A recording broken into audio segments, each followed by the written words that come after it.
ನಮಸ್ಕಾರ ಎಲ್ಲರಿಗೂ ಹಾಗೂ welcome back to my channel. ಇವತ್ತಿನ ವಿಡಿಯೋಲಿ ನಾನು ಆಲೋವೆರಾ ಮತ್ತು ಮೆಂತೆಕಾಳಿನ ಈ ಒಂದು ಹೇರ್ ಆಯಿಲ್ ಹೇಗೆ ನೀವು ಮನೆಯಲ್ಲೇ ತಯಾರಿಸ್ಕೊಳ್ಬೋದು ಅನ್ನೋದನ್ನು ತೋರಿಸ್ಕೊಡ್ತೀನಿ.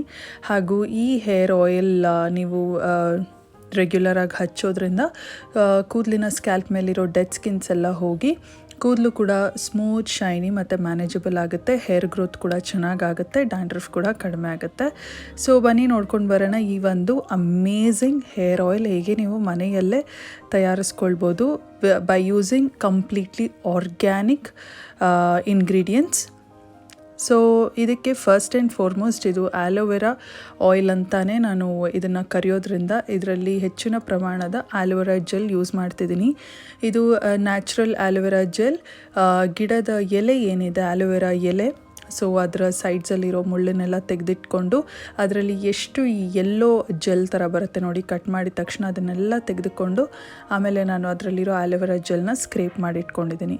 ಸೊ ಈ ನ್ಯಾಚುರಲ್ ಆಲೋವೆರಾ ಜೆಲ್ ಏನು ಮಾಡುತ್ತಂದರೆ ನಮ್ಮ ಕೂದಲಿನ ಸ್ಕ್ಯಾಲ್ಪ್ನ ತುಂಬ ಚೆನ್ನಾಗಿ ಡೀಪಾಗಿ ಕಂಡೀಷ್ನಿಂಗ್ ಮಾಡೋದಕ್ಕೆ ತುಂಬ ಹೆಲ್ಪ್ ಮಾಡುತ್ತೆ. ಮತ್ತು ಇದರಲ್ಲಿ ಎಕ್ಸಲೆಂಟ್ ಆ್ಯಂಟಿ ಇನ್ಫ್ಲಮೇಟ್ರಿ ಪ್ರಾಪರ್ಟೀಸ್ ಇರೋದ್ರಿಂದ ನಮ್ಮ scalp inflammations, dry scalp itchiness ಎಲ್ಲ ಕಡಿಮೆ ಮಾಡುತ್ತೆ. ಡ್ಯಾಂಡ್ರಫ್ ಕೂಡ ಕಡಿಮೆ ಮಾಡಿ ಕೂದಲು ಕೂಡ ಸ್ಮೂತ್, ಸಿಲ್ಕಿ ಮತ್ತು ಮ್ಯಾನೇಜಬಲ್ ಆಗುತ್ತೆ. So I suggest natural aloe vera ಜೆಲ್ನೇ ನೀವು ಯೂಸ್ ಮಾಡಿದ್ರೆ ಈ ಆಯಿಲ್ನ ಕಂಪ್ಲೀಟ್ ಬೆನಿಫಿಟ್ಸ್ ನೀವು ಪಡಿಬೋದು ಅಂತ. ಈಗ ಇನ್ನೊಂದು ಮೋಸ್ಟ್ ಇಂಪಾರ್ಟೆಂಟ್ ಇಂಗ್ರೀಡಿಯೆಂಟ್ ನಾನು ಈ ಆಯಿಲಲ್ಲಿ ಯೂಸ್ ಮಾಡ್ತಿರೋದೇನೆಂದರೆ ಮೆಂತ್ಯ ಕಾಳು. ಸೊ ಫೆನ್ಯುಗ್ರೀಕ್ ಸೀಡ್ಸ್, ಇದರ ಬಗ್ಗೆ ಎಷ್ಟು ಹೇಳಿದ್ರೂ ಕಡಿಮೆನೇ. ಇದರ ಹೇರ್ ಪ್ಯಾಕು ಮತ್ತು ಹೇರ್ ಆಯಿಲ್ ಇನ್ನೊಂದು ಕೂಡ ನಾನು ನನ್ನ ಚಾನಲ್ನಲ್ಲಿ ಅಪ್ಲೋಡ್ ಮಾಡಿದ್ದೆ. So this is one of the amazing ingredient for your hair. ಇದರಲ್ಲಿರುವಂಥ ಲೋಳೆ ಅಂಶ ಏನಿದೆ ನೋಡಿ, ಅದು ನಮ್ಮ ಕೂದಲನ್ನ ಕಂಡೀಷ್ನಿಂಗ್ ಮಾಡೋದಕ್ಕೆ ಹೆಲ್ಪ್ ಮಾಡುತ್ತೆ ಮತ್ತು ಡ್ಯಾಂಡ್ರಫ್ ಕಡಿಮೆ ಮಾಡೋದಕ್ಕೆ ಹೆಲ್ಪ್ ಮಾಡುತ್ತೆ. ಆ್ಯಂಡ್ ಹೇರ್ ಗ್ರೋತ್ ಕೂಡ ಎಕ್ಸಲೆಂಟ್ ಆಗುತ್ತೆ. ನಾವು ಮೆಂತೆಕಾಳಿನ ರೆಗ್ಯುಲರ್ ಆಗಿ ಸೇವಿಸೋದ್ರಿಂದ ಇಲ್ಲ ಹೇರ್ ಪ್ಯಾಕಲ್ಲಿ, ಹೇರ್ ಆಯಿಲಲ್ಲಿ ಇದನ್ನು ಬಾಯ್ಲ್ ಮಾಡಿ ಹಚ್ಚೋದ್ರಿಂದ ನಮ್ಮ ಕೂದಲಿಗೆ ತುಂಬ ಒಳ್ಳೆ ಬೆನಿಫಿಟ್ಸ್ ಸಿಗುತ್ತೆ. ಈಗ ದಿ ಮೋಸ್ಟ್ ಇಂಪಾರ್ಟೆಂಟ್ ಇಂಗ್ರೀಡಿಯೆಂಟ್ ಬಂದು ಕೊಕೊನಟ್ ಆಯಿಲ್. ನಾನಿಲ್ಲಿ ತೋರಿಸ್ತಿರುವಂಥ ಈ ತೆಂಗಿನ ಎಣ್ಣೆ ಏನಿದೆ ನೋಡಿ, ಇದು 100% ಪ್ಯೂರ್ ಕೋಕೋನಟ್ ಆಯಿಲ್. ಸೊ ನಾನು ಯಾವುದೇ ಬ್ರ್ಯಾಂಡಿನ ಕೋಕೋನಟ್ ಆಯಿಲ್ ಇಲ್ಲಿ ಯೂಸ್ ಮಾಡ್ತಿಲ್ಲ. ಕೊಬ್ಬರಿನ ತೊಗೊಂಡು ಮಿಲ್ಲಲ್ಲಿ ಹಾಕಿಸಿ, ಸೊ ಅದರಲ್ಲಿ ಬರುವಂಥ ಎಣ್ಣೆನ ನಾನು ರೆಗ್ಯುಲರಾಗಿ ನನ್ನ ಕೂದಲಿಗೂ ಹಚ್ಕೊಳ್ತೀನಿ. ಹಾಗೂ ನಾನು ಹಾಗೆ ಕೂಡ ಸೇವಿಸ್ತೀನಿ ಈ ಒಂದು ಕೊಬ್ಬರಿ ಎಣ್ಣೆನ. ಸೊ ಈ ಕೊಬ್ಬರಿ ಎಣ್ಣೆ ಏನು ಮಾಡುತ್ತಂದರೆ ನಮ್ಮ ಕೂದಲು ಹೇರ್ ಫಾಲ್ ಕಮ್ಮಿ ಮಾಡುತ್ತೆ ಮತ್ತು ಕೂದಲಿಗೆ ಸ್ಮೂತ್, ಶೈನಿ, ಸಿಲ್ಕಿ ಮಾಡೋದಕ್ಕೆ ಕೂಡ ಹೆಲ್ಪ್ ಮಾಡುತ್ತೆ. ಆ್ಯಂಡ್ ನನಗೆ ಗೊತ್ತಿರೋ ಹಾಗೆ ಇದು ಒಂದು ದಿ ಬೆಸ್ಟ್ ಹೇರ್ ಆಯಿಲ್ ನಮ್ಮ ಕೂದಲಿಗೆ, ಹಾಗೂ ನನಗೆ ತುಂಬ ಇಷ್ಟವಾದಂಥ ಒಂದು ಹೇರ್ ಆಯಿಲ್. ಹಾಗೂ ಇದರ ಜೊತೆ ನಾನು ಕ್ಯಾಸ್ಟರ್ ಆಯಿಲ್ ಅಂದರೆ ಹರಳೆಣ್ಣೆ ಮಿಕ್ಸ್ ಮಾಡ್ತಿದ್ದೀನಿ. ಹರಳೆಣ್ಣೆಯಲ್ಲಿ ಇರುವಂಥ ಈ ಅಂಟಿನ ಅಂಶ ಏನಿದೆ ನೋಡಿ, ಒಮೆಗಾ 6 ಫ್ಯಾಟಿ ಆ್ಯಸಿಡ್ಸ್, ಸೊ ಅದು ಹೆಚ್ಚಾಗಿರೋದ್ರಿಂದ ಕೂದಲು ಡ್ಯಾಮೇಜ್ ಆಗಿರೋ ಕೂದಲನ್ನ ರಿಪೇರ್ ಮಾಡಿ ಹೇರ್ ಫಾಲ್ನ ಕಂಟ್ರೋಲ್ ಮಾಡುತ್ತೆ. ಈಗ ನಾನು ಈ ಒಂದು ಹೇರ್ ಆಯಿಲ್ನ ಹೇಗೆ ತಯಾರಿಸೋದು ಅಂತ ತೋರಿಸ್ತಿದ್ದೀನಿ. ಒಂದು ಬಾಣಲಿಯಲ್ಲಿ ನಾನು ಕೊಬ್ಬರಿ ಎಣ್ಣೆ ಮತ್ತು ಹರಳೆಣ್ಣೆ ಎರಡು ಮಿಕ್ಸ್ ಮಾಡಿ ಸ್ವಲ್ಪ ಬೆಚ್ಚಗೆ ಕಾಯಿಸ್ಕೊಳ್ತೀನಿ. ಸೊ ನಿಮ್ಮ ಸ್ಟವ್ದು ಫ್ಲೇಮ್ ಏನಿದೆ ನೋಡಿ, ಅದು ತುಂಬ ಸಿಮ್ಮಲ್ಲಿದ್ದರೆ ಒಳ್ಳೆಯದು. ತುಂಬ ಅಂದರೆ ತುಂಬ ಕಡಿಮೆ ಇರಬೇಕು ಫ್ಲೇಮು.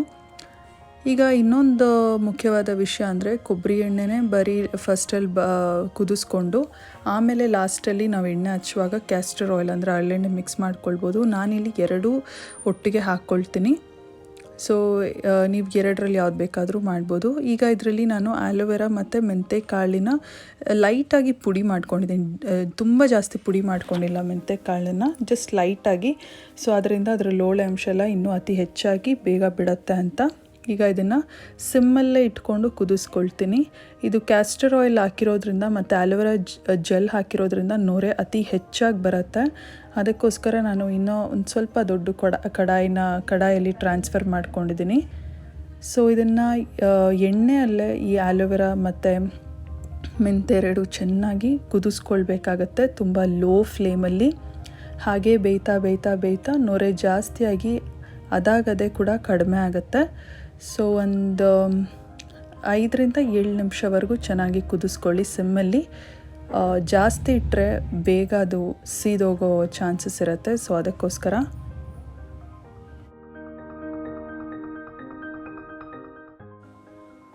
ಈಗ ನೀವು ನೋಡ್ಬೋದು ನಮ್ಮ ಆಲೋವೆರಾ ಜೆಲ್ ಏನಿದೆ ಅದು ಚೆನ್ನಾಗಿ ಶ್ರಿಂಕ್ ಆಗ್ತಾ ಇದೆ, ಹಾಗೂ ಚಿಕ್ಕದಾಗಿ ಅದು ಸ್ವಲ್ಪ ಇನ್ನೂ ಗಟ್ಟಿ ಆಗುತ್ತೆ, ಮತ್ತು ಮೆಂತೆಕಾಳೆಲ್ಲ ಡಾರ್ಕ್ ಬ್ರೌನ್ ಆಗುತ್ತೆ. ಈಗಿರೋ ಸ್ಟೇಜಲ್ಲಿ ನಾವು ಆಫ್ ಮಾಡ್ಬೋದು. ಹಾಗೂ ಇದನ್ನು ನಿಧಾನವಾಗಿ ತಣ್ಣಗೆ ಮಾಡೋದಕ್ಕೆ ಬಿಟ್ಟು ನಾನು ಇದನ್ನು ಫಿಲ್ಟರ್ ಮಾಡ್ಕೊಳ್ತೀನಿ. ಈಗ ನಮ್ಮ DIY ಆಲೋವೆರಾ ಮತ್ತು ಫೆನುಗ್ರೀಕ್ ಆಯಿಲ್ ರೆಡಿಯಾಗಿದೆ. ಹಾಗೂ ಇದನ್ನು ನಾವು ಆರಾಮಾಗಿ ತಿಂಗಳಾನ್ಗಟ್ಟಲೆ ಸ್ಟೋರ್ ಮಾಡ್ಕೊಳ್ಬೋದು. ಸೊ ಈ ಆಯಿಲ್ನ ನಾನು ಒಂದು ಗ್ಲಾಸ್ ಕಂಟೈನರಲ್ಲಿ ಸ್ಟೋರ್ ಮಾಡ್ಕೊಳ್ತೀನಿ. ನನಗೆ ಯಾವಾಗ ಬೇಕು ಆವಾಗ ಇದರಲ್ಲಿ ಎಷ್ಟು ಬೇಕಷ್ಟು ತೊಗೊಂಡು ನಾನು ಆಯಿಲ್ ಅಪ್ಲೈ ಮಾಡ್ಕೊಳ್ತೀನಿ. ನೀವಿನ್ನೂ ಸ್ವಲ್ಪ ಜಾಸ್ತಿನೇ ತಯಾರಿಸ್ಕೊಂಡು ಇಟ್ಕೊಳ್ಬೋದು. ನಾನು ಇಷ್ಟು ಆಯಿಲ್ ನಾನೇನು ತೋರಿಸ್ತಿದ್ದೀನಿ ಇದನ್ನು ನಾನು ಒಂದು 3-4 ಬಾರಿ ಯೂಸ್ ಮಾಡ್ಬೋದು. ಸೊ ನೀವಿನ್ನೂ ಜಾಸ್ತಿನೇ ತಯಾರಿಸ್ಕೊಂಡು ಫಸ್ಟೇ ಇಟ್ಕೊಳ್ಬೋದು. ಈಗ ಈ ಆಯಿಲ್ ಹೇಗೆ ತಯಾರಿಸೋದಂತ ತೋರಿಸ್ದೆ. ಈಗ ಹೇಗೆ ಅಪ್ಲೈ ಮಾಡೋದು ಅಂತ ತೋರಿಸ್ತೀನಿ. ಈಗ ನನಗೆ ಎಷ್ಟು ಬೇಕೋ ಅಷ್ಟು ಎಣ್ಣೆನ ನಾನು ಸಪ್ರೇಟಾಗಿ ತೆಗೆದಿಟ್ಕೊಂಡಿದ್ದೀನಿ. ಹಾಗೂ ನೀವು ಆಯಿಲ್ ಅಪ್ಲೈ ಮಾಡೋದಕ್ಕಿಂತ ಮೊದಲು ಅದನ್ನು ಸ್ವಲ್ಪ ಬೆಚ್ಚಗೆ ಮಾಡಿಕೊಂಡ್ರೆ ಒಳ್ಳೆಯದು. ಆಗ ನಮ್ಮ ಸ್ಕ್ಯಾಲ್ಪ್ ಚೆನ್ನಾಗಿ ಹೀರ್ಕೊಳ್ಳುತ್ತೆ. ಅದಕ್ಕೋಸ್ಕರ ನಾನು ಬೆಚ್ಚಗೆ ಮಾಡ್ಕೊಂಡಿದ್ದೀನಿ. ನನಗೆ ಎಷ್ಟು ಬಿಸಿ ಬೇಕೋ ಅಷ್ಟು ಬಿಸಿ ಮಾಡ್ಕೊಂಡಿದ್ದೀನಿ. ಈಗ ನಾನು ಕೂದಲಿನ ಸೆಂಟ್ರ್ ಪಾರ್ಟಿಷನ್ ಮಾಡ್ಕೊಂಡಿದ್ದೀನಿ, ಹಾಗೂ ನನ್ನ ಕೈ ಬೆರಳ ಸಹಾಯದಿಂದಾನೇ ನಾನು ಎಣ್ಣೆನ ಹಚ್ತಾ ಬರ್ತೀನಿ. ಸೊ ಕೂದಲಿನ ಕಂಪ್ಲೀಟಾಗಿ 2 ಸೆಕ್ಷನಾಗಿ ಡಿವೈಡ್ ಮಾಡಿಕೊಂಡು ಫ್ರಂಟ್ ಟು ಬ್ಯಾಕ್ ಫಸ್ಟು ಹಚ್ತೀನಿ. ಸೊ ಮ್ಯಾಕ್ಸಿಮಮ್ ಹೇರ್ ಆಯಿಲ್ ಏನಿದೆ ನೋಡಿ, ಫಸ್ಟು ನಮ್ಮ ಕೂದಲಿನ ಸ್ಕ್ಯಾಲ್ಪಿಗೆ ಅತಿ ಹೆಚ್ಚಾಗಿ ಹಾಕಬೇಕಾಗತ್ತೆ, ಕೂದಲಿಗಲ್ಲ. ಫಸ್ಟ್ ಆ್ಯಂಡ್ ಫಾರ್ಮೋಸ್ಟ್ ನಮ್ಮ ಸ್ಕ್ಯಾಲ್ಪ್ ರೂಟ್ಸ್ಗೆ ಅತಿ ಹೆಚ್ಚಾಗಿ ಹಾಕಬೇಕು. ಹಾಗೂ ಎಣ್ಣೆ ಬೆಚ್ಚಗಿದ್ರೆ ಏನಾಗುತ್ತೆ ನೋಡಿ, ಸ್ಕ್ಯಾಲ್ಪ್ ಚೆನ್ನಾಗಿ ಹೀರ್ಕೊಳ್ಳುತ್ತೆ, ಹಾಗೂ ಮ್ಯಾಕ್ಸಿಮಮ್ ಬೆನಿಫಿಟ್ಸ್ ನಾವು ಪಡಿಬೋದು. ಈಗ ನೀವು ನೋಡ್ತಿರೋ ಹಾಗೆ ನಾನು ಚಿಕ್ಕ ಚಿಕ್ಕ ಪಾರ್ಟಿಷನ್ ಆಗಿ ಡಿವೈಡ್ ಮಾಡ್ತಾ ಈ ಬೆಚ್ಚಗಿರೋ ಎಣ್ಣೆನ ಹಚ್ತಾ ಬರ್ತೀನಿ.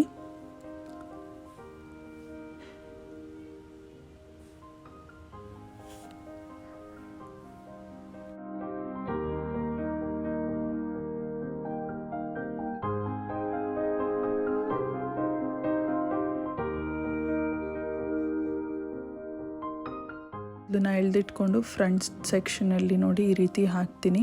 ಸೊ ಕೂದಲು ಬಾಲ್ಡ್ ಸ್ಪಾಟ್ಸ್ ಏನಿದೆ ನೋಡಿ ನಿಮ್ಮ ತಲೆಯಲ್ಲಿ, ಸೊ ಅಲ್ಲಿ ಈ ರೀತಿ ಹಚ್ಬೋದು.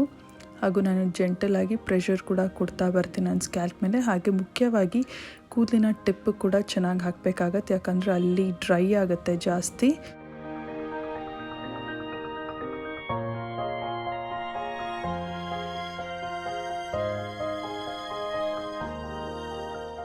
ಸೊ ಈಗ ನಾನು ಕೂದಲಿನ ಇನ್ನೂ ಒಂದು ಸೆಕ್ಷನಲ್ಲೂ ಹಾಗೆ ಚಿಕ್ಕ ಚಿಕ್ಕ ಪಾರ್ಟಿಷನಲ್ಲಿ ಡಿವೈಡ್ ಮಾಡ್ತಾ ಹೇರ್ ಆಯಿಲ್ ಹಚ್ತಾ ಬರ್ತೀನಿ. ಹಾಗೂ ನೀವು ಕಾಟನ್ ಬಾಲ್ ಕೂಡ ತೊಗೊಂಡು ಎಣ್ಣೆಯನ್ನು ಹಚ್ಕೋಬೋದು. ಅದು ಕೂಡ ಮೆಸ್ ಫ್ರೀ ಮತ್ತು ಈಸಿಯಾಗಿ ಹಚ್ಬೋದು. ಬಟ್ ನಾನು ಫಿಂಗರ್ಸಲ್ಲೇ ಹಚ್ಚಿ ರೂಢಿರೋದ್ರಿಂದ I prefer my hands more.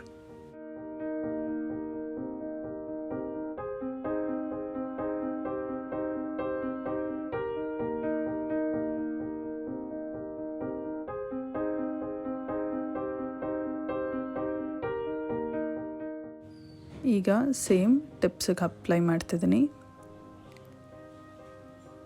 ಈಗ ನಾನು ಹಿಂದೆ ಕೂಡ ಚೆನ್ನಾಗಿ ಹಚ್ತಾ ಇದ್ದೀನಿ. ಸೊ ಕಂಪ್ಲೀಟಾಗಿ ನಾವು ನಮ್ಮ ಸ್ಕ್ಯಾಲ್ಪ್ ಏನಿದೆ ಎಲ್ಲ ಕಡೆ ಈವನ್ ಆಗಿ ಎಣ್ಣೆ ಹಚ್ಚಬೇಕಾಗತ್ತೆ.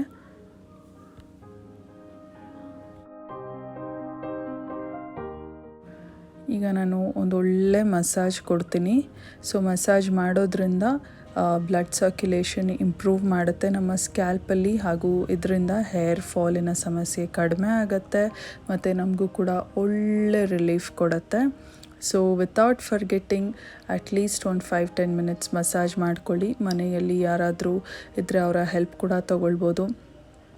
ಯಾರೂ ಇಲ್ಲ ಅಂದರೆ ನಿಮಗೆ ನೀವೇ ಒಳ್ಳೆ ಮಸಾಜ್ ಕೊಡಿ. ಜಸ್ಟ್ ಲೈಟ್ ಪ್ರೆಷರ್ ಕೊಡಿ, ಸೊ ದ್ಯಾಟ್ ಚೆನ್ನಾಗಿ ಬ್ಲಡ್ ಸರ್ಕ್ಯುಲೇಷನ್ ಆಗುತ್ತೆ ಮತ್ತು ಒಂದೇ ಡೈರೆಕ್ಷನಲ್ಲಿ ಮಸಾಜ್ ಮಾಡ್ಕೊಳ್ಳಿ. ಈಗ ನಾನು ಫುಲ್ ಕೂದಲನ್ನ ತೊಗೊಂಡು ಒಂದು ಪೋನಿ ಟೇಲ್ ಹಾಕ್ಕೊಂಡು ಆಮೇಲೆ ಟ್ವಿಸ್ಟ್ ಮಾಡಿ ಒಂದು ಬನ್ ಹಾಕ್ಕೊಳ್ತೀನಿ.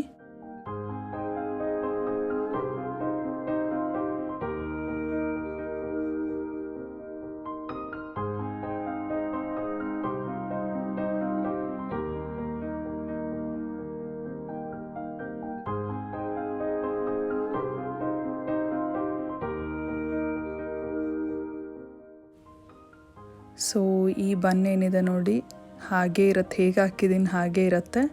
ಹಾಗೂ ಮಲ್ಕೊಳ್ಳೋಂಗಿದ್ರು ಕೂಡ ಇದು one of the best comfortable hair style ಅಂತಲೇ ಹೇಳ್ಬೋದು. ಕಂಫರ್ಟಬಲ್ ಆಗಿ ಮಲ್ಕೊಳ್ಬೋದು. ನೈಟ್ ಫುಲ್ಲು ನೀವು ಬಿಟ್ಟು ಬೆಳಗ್ಗೆ ಎದ್ದು ಹೇರ್ ವಾಶ್ ಮಾಡ್ಕೋಬೋದು. ಇಲ್ಲ ಟೈಮ್ ಇಲ್ಲ ಅಂದರೆ ನೀವು ತಲೆಗೆ ಸ್ನಾನ ಮಾಡೋದಕ್ಕೆ ಒಂದು 2 ಅವರ್ಸ್ ಮುಂಚೆ ಅವ್ರು ಅಟ್ಲೀಸ್ಟ್ 1 ಅವರ್ ಮುಂಚೆ ಈ ಒಂದು ಹೇರ್ ಆಯಿಲ್ನ ಹಚ್ಚಿ, ಬಿಸಿ ಇರುವಂಥ ಹೇರ್ ಆಯಿಲ್ನ ಹಚ್ಚಿ ಆಮೇಲೆ ಹೇರ್ ವಾಶ್ ಮಾಡ್ಕೊಳ್ಬೋದು. ಸೊ ಫಾರ್ ಬೆಸ್ಟ್ ರಿಸಲ್ಟ್ ನೀವು ನೈಟ್ ಹಚ್ಚಿ ಬೆಳಗ್ಗೆ ಎದ್ದು ಹೇರ್ ವಾಶ್ ಮಾಡಿಕೊಂಡ್ರೆ ಒಳ್ಳೆಯದು. ಒಳ್ಳೆ ನಿದ್ದೆ ಬರುತ್ತೆ. ನೀವು ಚೆನ್ನಾಗಿ ಮಸಾಜ್ ಮಾಡಿರೋದ್ರಿಂದ, ಬಿಸಿ ಎಣ್ಣೆಯಿಂದ ಮಸಾಜ್ ಮಾಡಿರೋದ್ರಿಂದ. ಹಾಗೂ ನೆಕ್ಸ್ಟ್ ಡೇ ನೀವು ಆರಾಮಾಗಿ ಹೇರ್ ವಾಶ್ ಮಾಡ್ಕೋಬೋದು. ಶ್ಯಾಂಪೂನ ಸ್ವಲ್ಪ ನೀರಲ್ಲಿ ಡೈಲ್ಯೂಟ್ ಮಾಡಿ ಆ ಶ್ಯಾಂಪೂನ ಯೂಸ್ ಮಾಡಿ ಈಸಿಯಾಗಿ ಜಾಸ್ತಿ ನೊರೆ ಬರೋ ಥರ ಹೇರ್ ವಾಶ್ ಮಾಡ್ಕೋಬೋದು. ಸೊ ಈ ವಿಡಿಯೋ ನಿಮ್ಮೆಲ್ರಿಗೂ ಡೆಫಿನೆಟಾಗಿ ಯೂಸ್ ಆಗಿದೆ ಅಂತ ನಾನು ಅಂದ್ಕೊಂಡಿದ್ದೀನಿ. ಸೊ ಈ ಆಯಿಲ್ನ ನೀವು ಕೂಡ ಟ್ರೈ ಮಾಡಿದ್ರೆ ಏನು ರಿಸಲ್ಟ್ ಬಂತು ಅಂತ ನನಗೆ ಕಮೆಂಟ್ ಸೆಕ್ಷನಲ್ಲಿ ಹೇಳಿ ತಿಳಿಸಿ. ಮತ್ತೊಂದು ವಿಡಿಯೋಲಿ ನಾನು ನಿಮ್ಮೆಲ್ರಿಗೂ ಸಿಗ್ತೀನಿ. Until then take care and bye bye.